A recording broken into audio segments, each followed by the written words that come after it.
This is Chapter 6, Shadows and Whispers from Out of Many Waters.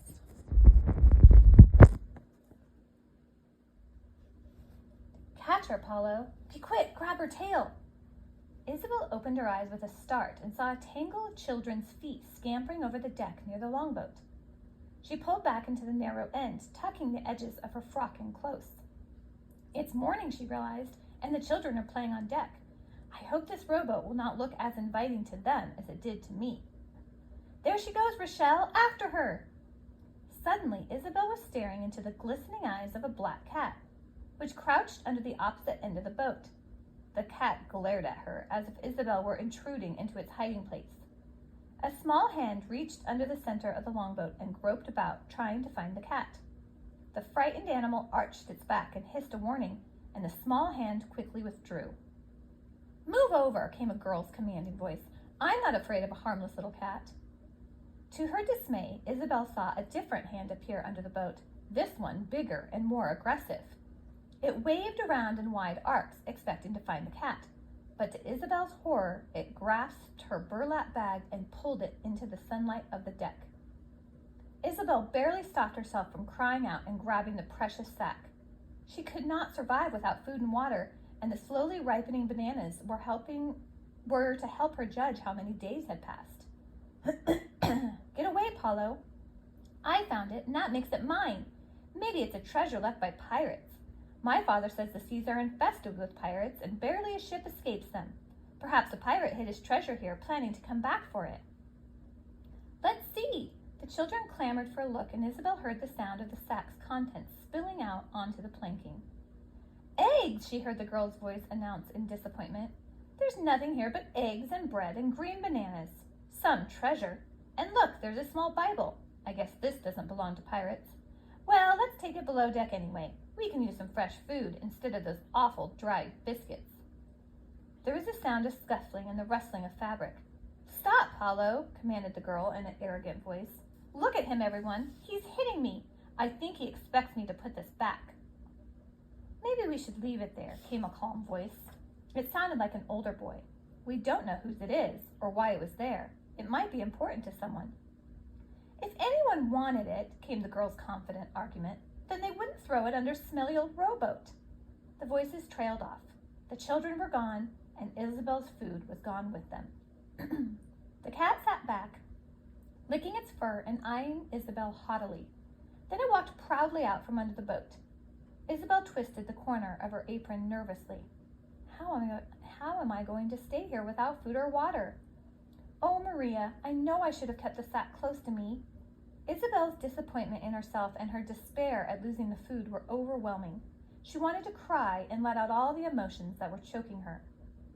Instead, she forced herself to think about what she should do. Really, she thought, it's no different than when Maria told me not to run on the docks in Recife.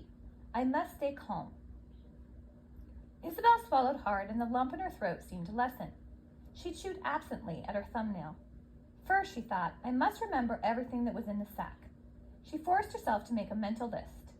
Besides 5 eggs and bread and bananas, there was a small amount of dried beef, the paranuts that looked so much like Padre Pao's fingers, and the bottle of water. That was probably the most important thing I lost. And of course, there was the Bible. That was the least important thing, she decided, except that Maria had given it to her. She thought again of the water. Was there any way to replace it? She could last another couple of days without food if she just had water. Isabel tried to move into a more comfortable position. She sat up slowly. Her head felt hot and light, and her legs cramped and tingly. The pain in her back had increased steadily since Padre Francisco had kicked her, and now it took a great effort to move at all. She listened to the harmonious sounds of a ship running smoothly. The thought that all was well outside her hiding place helped to calm her. She heard the sound of brushes rubbing across the deck and taut lines slapping rhythmically against the masts.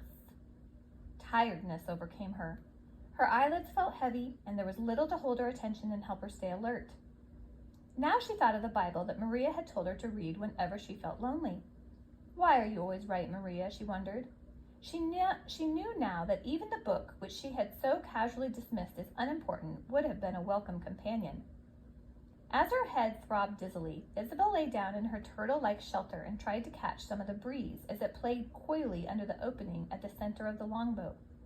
Her eyes closed in spite of her wishes, and she dozed fitfully. Isabel did not know how much time had passed when she was awakened by 3 soft raps on the side of the boat.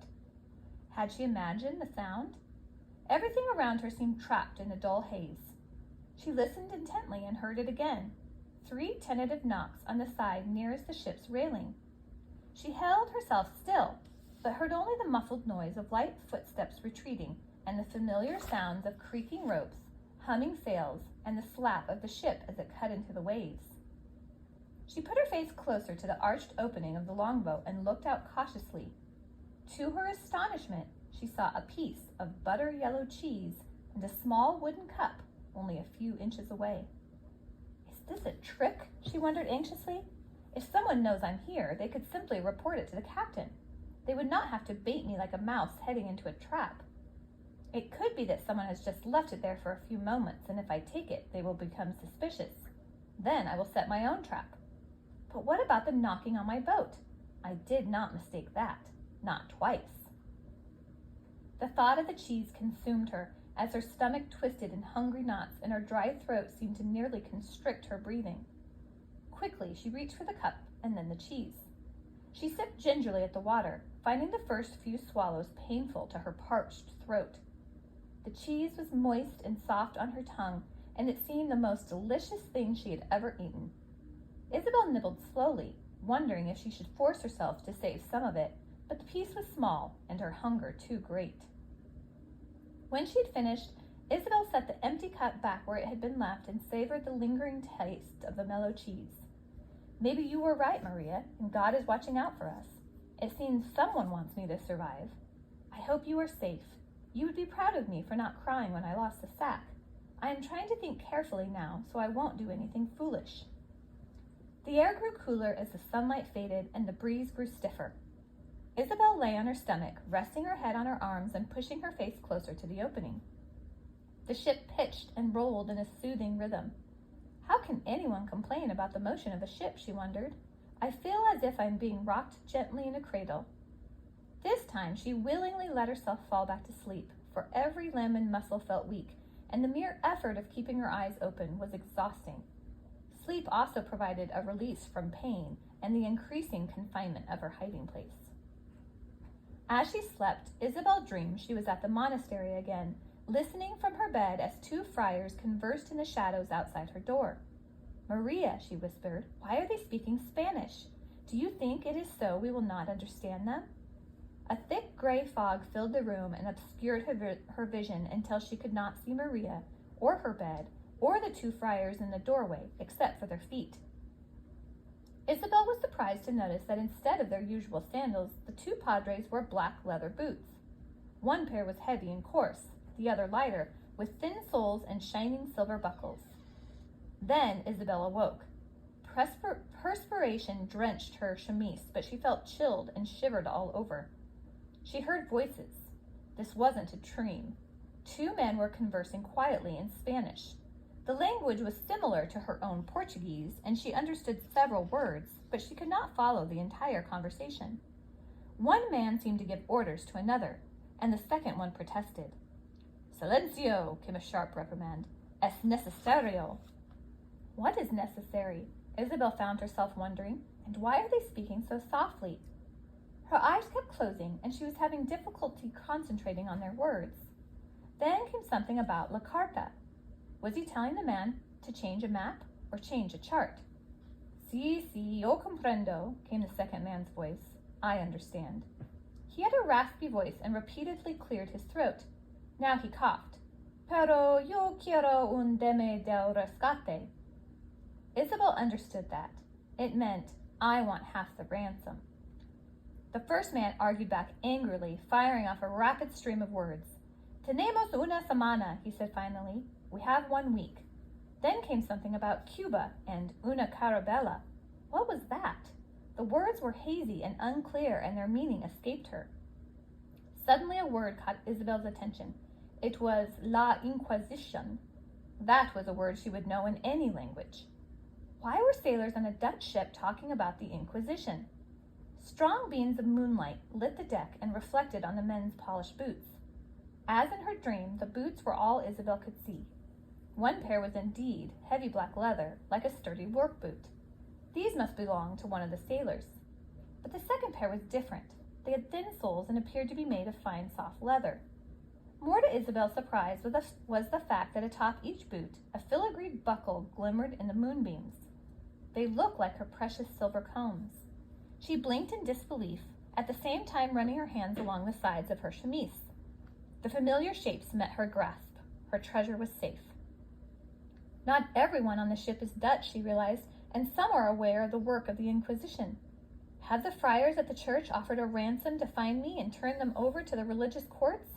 Perhaps they will put me on trial because I have run away from the monastery. Isabel hugged her arms around her knees. She could no longer sleep, and she worried anxiously about the conversation she had tried to understand. What was going to happen in a week? What is Cuba? And what is La Carabella? Isabel could not answer the questions, but her trembling now seemed to be more the effects of her fever. Something was about to happen, and she had never felt before more lost and alone.